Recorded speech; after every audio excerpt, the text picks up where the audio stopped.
Other shows we have for you to enjoy at myclassicradio.net. The Avengers was most certainly not a household name in South Africa prior to the radio series. With no national television service until 1976, the mechanism simply was not present in the country to show television programs to mass audiences. While many other countries reveled in the filmed adventures of John Steed and company, South Africa was not equipped to join in the fun. The series took Britain by storm and made a major impression in the American markets, being that greatest of rarities, a British series given a network transmission slot. However, as a filmed series, rather than a videotaped one, The Avengers was able to gain a modicum of exposure in South Africa through film rentals. Come and listen at myclassicradio.net. Other shows we have for you to enjoy at myclassicradio.net. 21 Precinct was a police drama broadcast on CBS from July 7, 1953, to July 26, 1956. It initially served as a summer replacement for My Friend Irma. The show was produced in cooperation with the Patrolmen's Benevolent Association of City of New York and adaptations from True Criminal in New York. The Policeman's Point of View. Historically, the 21st Precinct had been located near Gramercy Park, Manhattan. In 1929, the department reorganized the precinct numbering, and 21st designation was discontinued. No such precinct existed during the run, nor does a 21st precinct exist. However, the fictional precinct's territory closely corresponds to that of the Upper Side's 23rd precinct since 192. Come and listen at myclassicradio.net.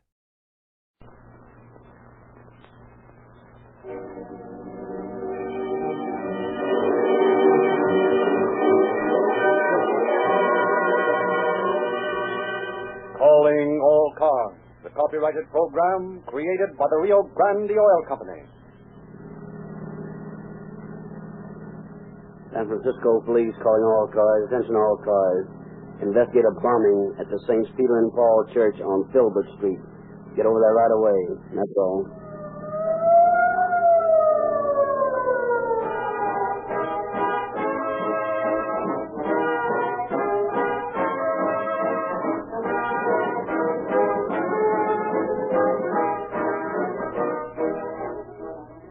Daring, fearless, up-and-coming men who do things invariably prefer Rio Grande cracked gasoline.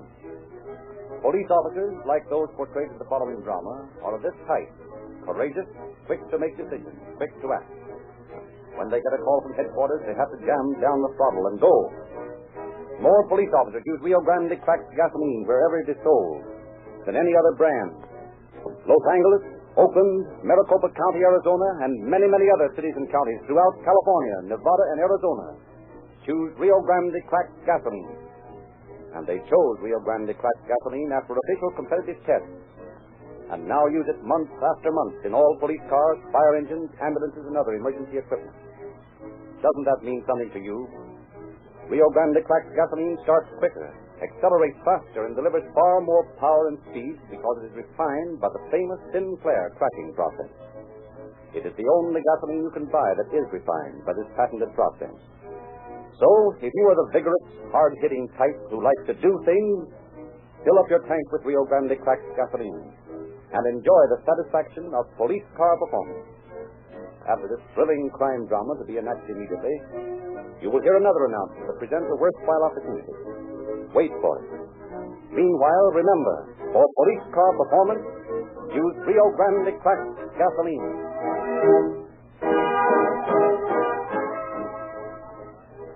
We take you now to our San Francisco studios, where you will hear Sheriff Hollenberry, San Francisco County. Sheriff Hollenberry.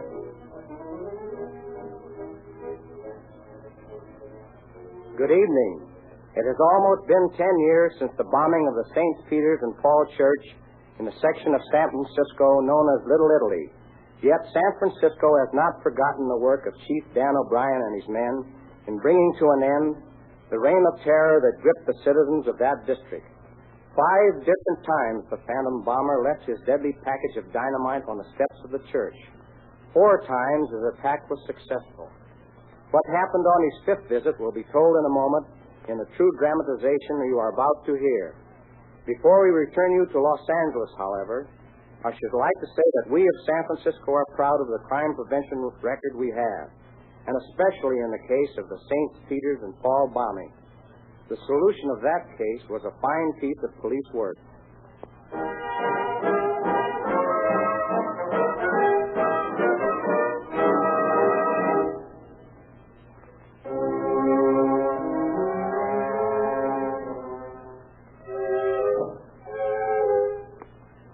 It is a cold, rain-driven Saturday night in San Francisco. In Little Italy, there are no sounds of gaiety, no late parties, for tomorrow is the feast day of St. Francis de Sales. From somewhere deep in the interior of the church of St. Peter and Paul on Filbert Street, the deep tones of a clock strike 11. Victor Graffero, the sexton, stands surveying the result of his efforts toward decorating the altar. There is no sound other than the clock to disturb the peace and quiet of the moment. Then, suddenly,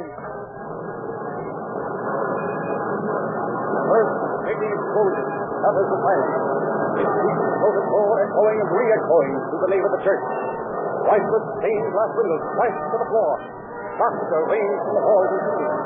In one split second, he heard the trace of hundred hammers. In houses all through the district, lights suddenly flash on. Half-clad Italians rush out into the street, fear lurking in their eyes, memories of the great quake of 1906, striking sudden terror to their hearts. Then, as suddenly as it began, a deep silence. Graffero, dazed and shaken by the explosion, slowly rises from the floor, stumbles to the back door, out onto the wet cobblestones of the alley. To him, it is altogether too clear what has happened. Someone has bombed his church. And as he stands there, the rain flattering down on his bare head, he breathes a quiet prayer of thanks for his escape.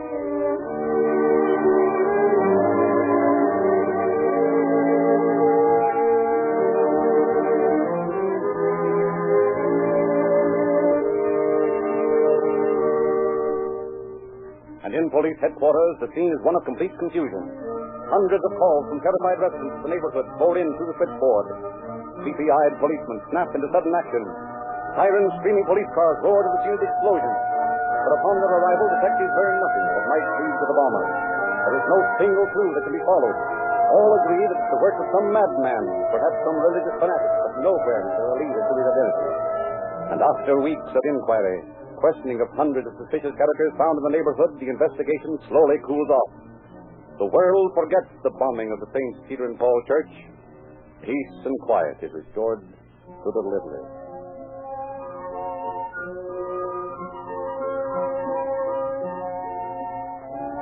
Four months later, 3:22 Sunday morning. With no warning, the mad bomber strikes again.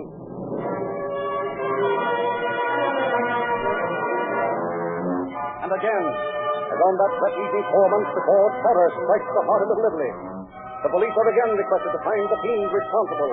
And as before, there is no trace of him, nothing to work on.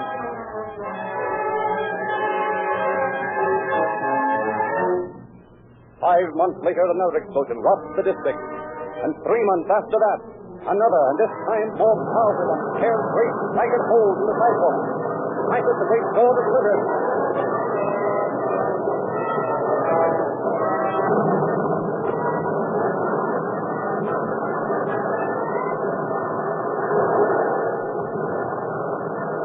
And the following morning, Chief of Police O'Brien summons 10 of his most trusted detectives to his office.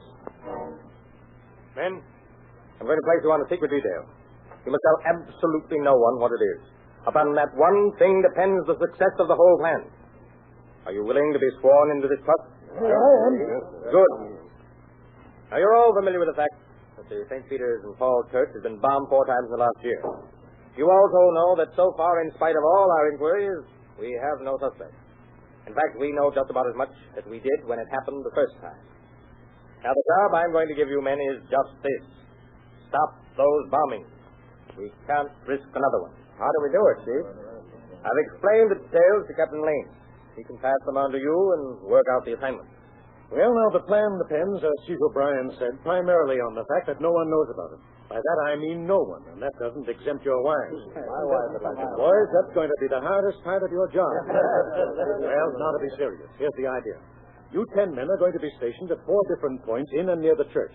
You're going to take your posts, and you're going to stay there every night until you nab the fellow who's doing it. And if he doesn't show up? He will. There's no reason to suppose he'll stop until he's completed his mission, and that won't be until the church is in complete ruins. I don't think you'll have to wait very long for him, though. The time between each visit has been shorter. He's getting impatient. A good thing, incidentally. It's liable to make him careless. I hope he doesn't get careless with one of those bombs. I understand they carry quite a wallop. Well, the idea is to get him before he gets you, which makes this job dangerous. So dangerous that I'm going to give every one of you a chance to pull out now with no hard feelings. How about it? Well, that settles it then. Now, we have established 4 watching points. One in the apartment across from the church, commanding a view of the entire street. Another one in the upstairs window of the church. And one just inside the front door of the church. And the last, which will be the headquarters, is in the parish house next door. There will be telephone communication between each of these 4 points with the buzzer. Each station will have a buzzer number, and when you hear your number, you answer your phone. If you hear a buzzer that isn't your number, listen in anyway and hear what's going on. Now, tonight you men will go to your posts. And from that time on until you catch the bomber, it's up to you. Are there any questions? Good. McInerney? Yes, sir? You can pass for a priest, so you'd have the boys in. Now, here's the key to the parish house. And tonight at midnight, you go through the front door of the church and let the boys in the back way. And then proceed directly to your various stations and keep your eyes open. I think that covers everything. One thing I forgot. Joe Wickstrom. Yes, sir? I've got a special job for you, and one that's right up your alley. Now, Chief O'Brien and I figured if the bomber didn't see any guard at the church, he'd get suspicious and beat it. So you're going to be it. You're going to dress up in full uniform and parade up and down in front. Then why the rest of the boys? And I'm getting to that. You won't be a very efficient guard. In fact, you'll be the sort of a guard that the chief here would break if he saw you. I think I begin to understand. Your main function will be to parade up and down for a couple of hours each night and then get tired or something and apparently sneak away for a nap. You think up some good gag to get out of the way. You've got a reputation on the force for being a clown. Now, here's your chance to make some use of it. So don't let me down.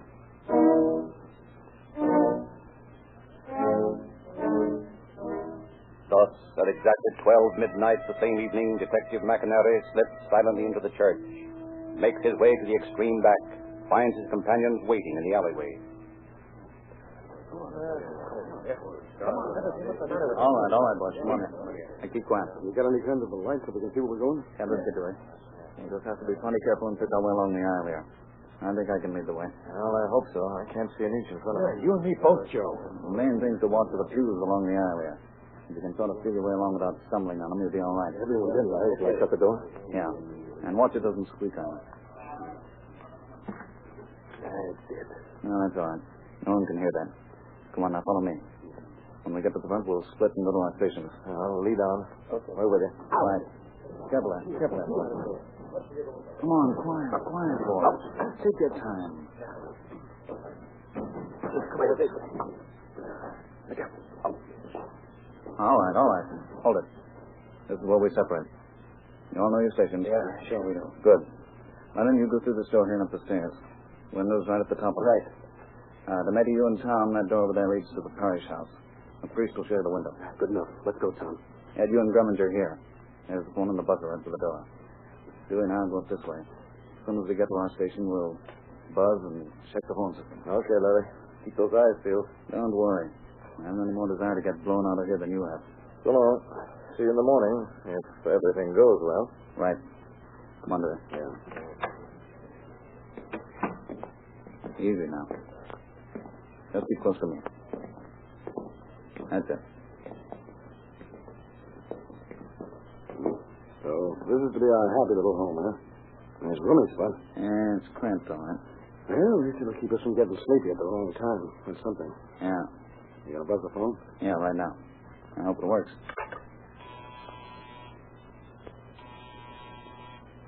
Reminger. Station 1. Hello, Joe. McInerney speaking. Just making a check on the phones. Hang up and see if you can hear the others as I ring them. Okay, Larry. Ring ahead.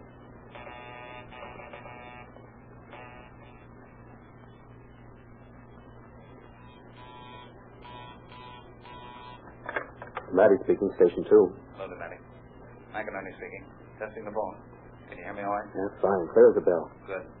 Hang on and listen while I check the other stations. See if you can hear us. Right. What's that? The checking phones, that's all. Great idea. These phones makes everything hunky-dory. Yeah, as long as they work. It's Wait a minute, let me listen. Station 3.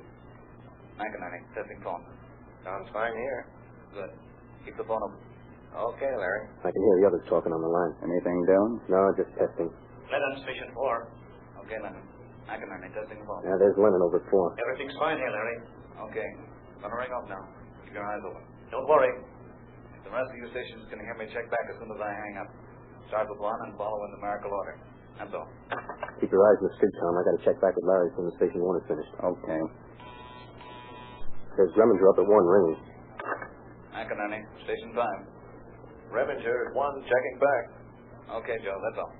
Right. I'm going to buzz Larry.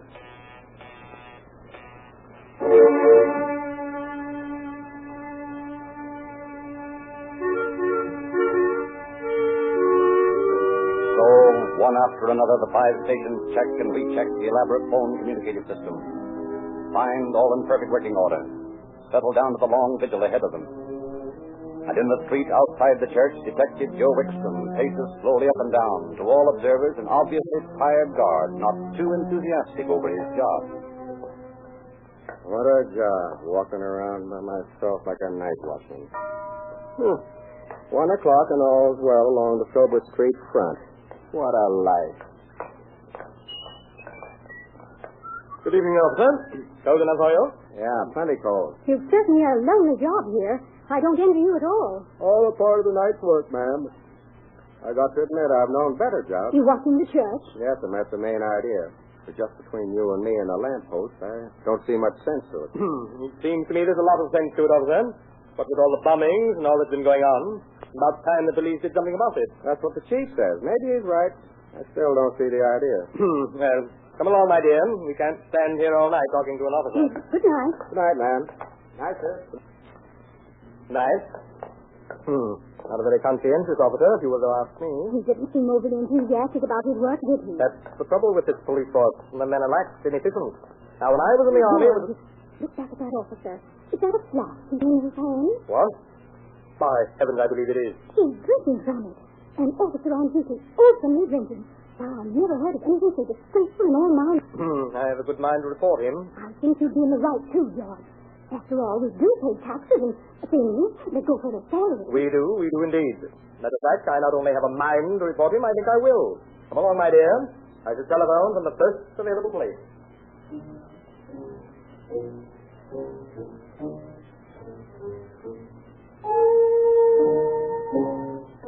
Thus, so well does actor Detective Joe Wickstrom, with his coffee-filled flask, carry out his role of slipshod guard the very first night a complaint is phoned into headquarters. And so it goes, night after night of nerve-wracking watching, days spent at home sleeping.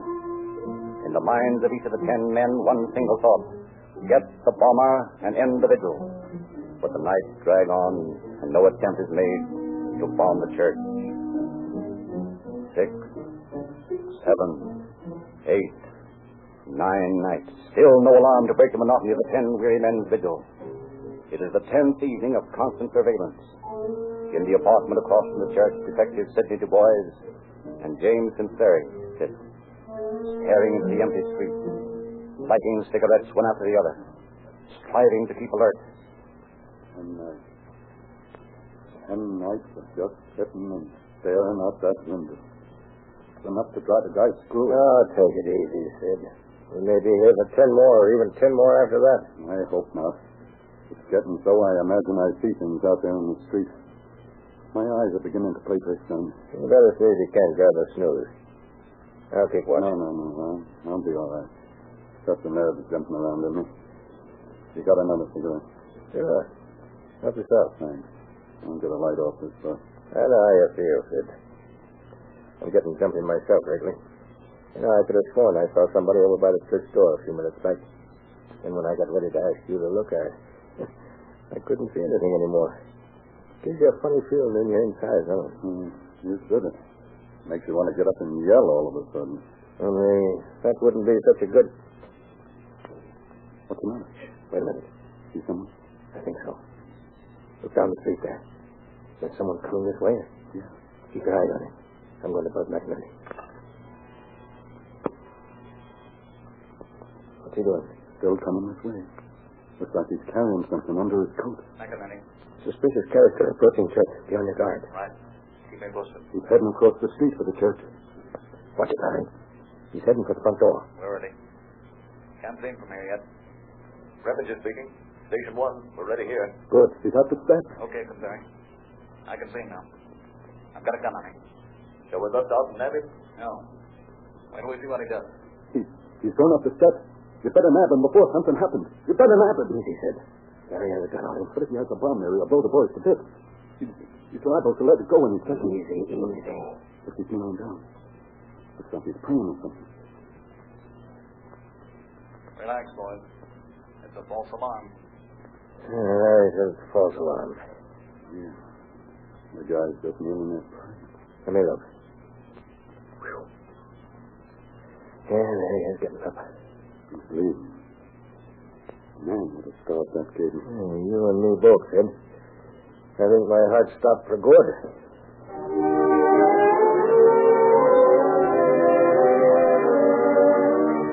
So the first activity in 10 nights turns out to be no more than a devout Catholic stopping to offer his prayers. Nerves stretched to the breaking point suddenly ease off. Faces lose their mask-like expressions. Silence settles on the 5 stations once again.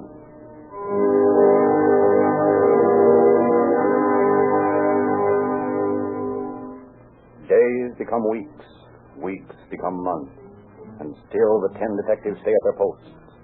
And as the weeks drag by in each man's heart, the conviction becomes stronger.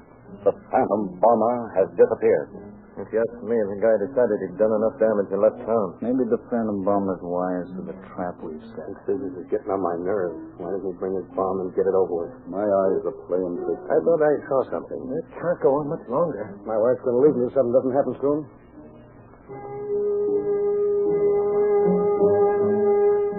Thoughts running crazily through tired minds, bodies aching from cramped position, and still the endless watch continues.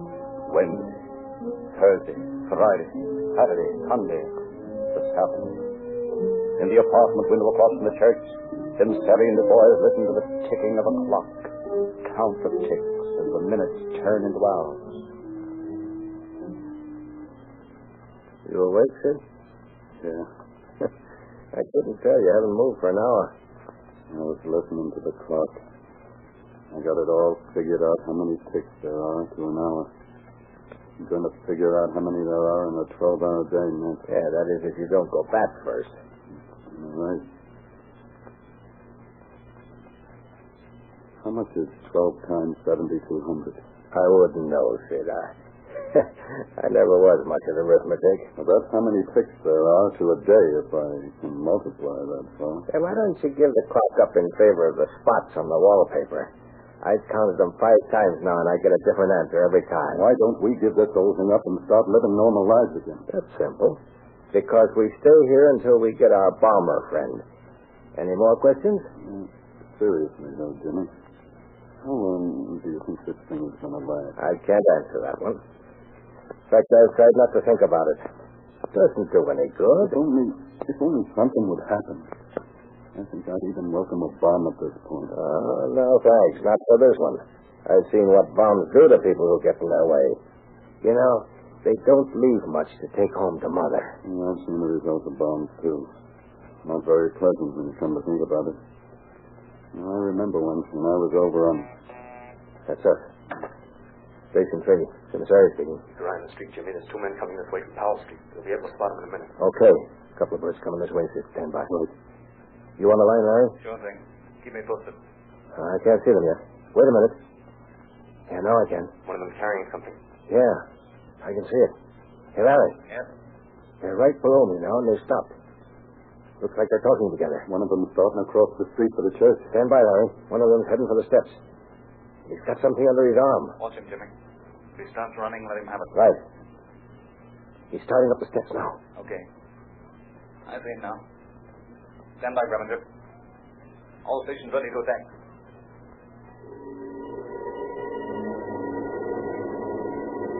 Slowly, the man in the street starts up the 13 concrete steps, unaware of the 3 pairs of eyes glued on him from the church windows, of the 2 pairs from across the street. Slowly, cautiously, the dark figure edges on, deep into the shadows of the church portal. Then, suddenly he stops, casts a quick look around, then stoops and places a bundle on the concrete. With amazing speed, he strikes a match, applies it to a fuse sticking out of the mysterious bundle, and simultaneously, a secondary throws open the window above, barks a sudden command. Stand where you are! That's got him. Come on, get out of here, Coffin. Come on. We gotta get that bomb before it goes off. The fuse is almost gone. I'll get that. Hey, go down. Come on. Almost fire. You get the bomb, Joe? Yeah, just in time, Bill. Look, good Lord. An inch more and we've been blasted off the earth. Yeah, then some. Let's go and see that fellow Dematic just winged. He's lying in the gutter across the street. Okay. Nice work, boys. You made short work of that other bird. He's dead as they make him. This one's still kicking, though. Well, what was the idea of bombing the church, buddy? I had nothing to do with it. Nothing to do with it at all. Then what were you doing with that other bird who had the bomb? I was not with him. God sent me here to the church. I had nothing to do with it. He's just taking us alone. I'll get an ambulance. I'll get a pick him up. Right. Well, it looks like we put an end to our bombing then. Yeah. I don't mind telling you, I'm not sorry about it. I guess every one of us feels the same way. But there's one thing about it. In spite of the long wait, it was worth it. Worth every second of it.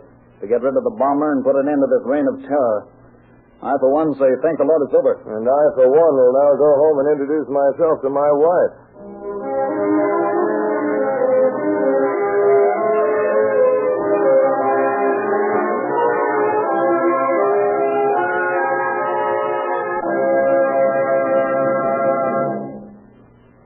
And now we take you once more to our northern studios, where you will hear District Attorney Matthew Brady of San Francisco County. Mr. Brady. Thus, the apprehension, trial, and sentencing of the Phantom Bomber were dispensed with in a few seconds by San Francisco police without further cost to the county. The bullet-riddled corpse was identified as that of G. Rickey, a religious fanatic. His accomplice, the man across the street, died from his wounds a few weeks later, and the police records were closed. The 10 detectives whose daring solved the bombings were each given 2 weeks' vacation by the police commission and a gold badge for distinctive service by Mayor Rolfe. Once again, the faithful congregation of the Church of Saints Peter and Paul began to climb the 13 steps to worship without fear.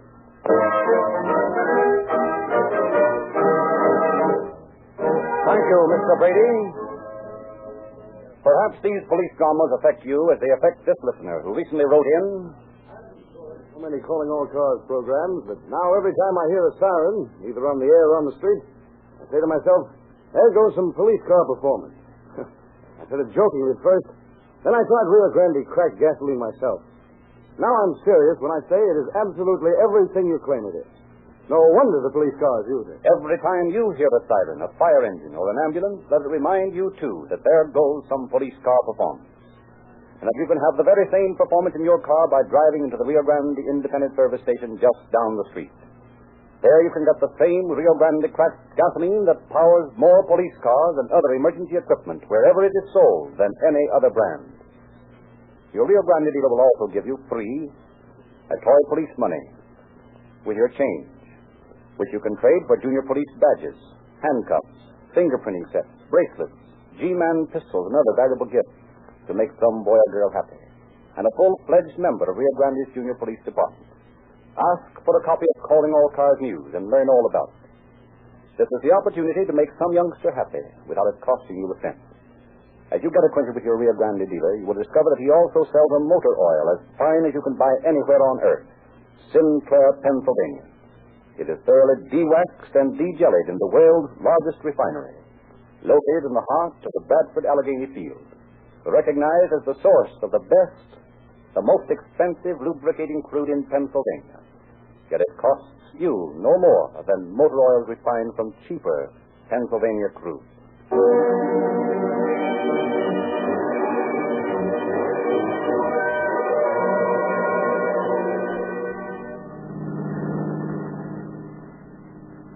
San Francisco police calling all cars, attention all cars. Cancellation broadcast 152 regarding the bombings of the St. Peter and Paul Church on Filbert Street. Suspect in this case killed while trying to escape. That's all.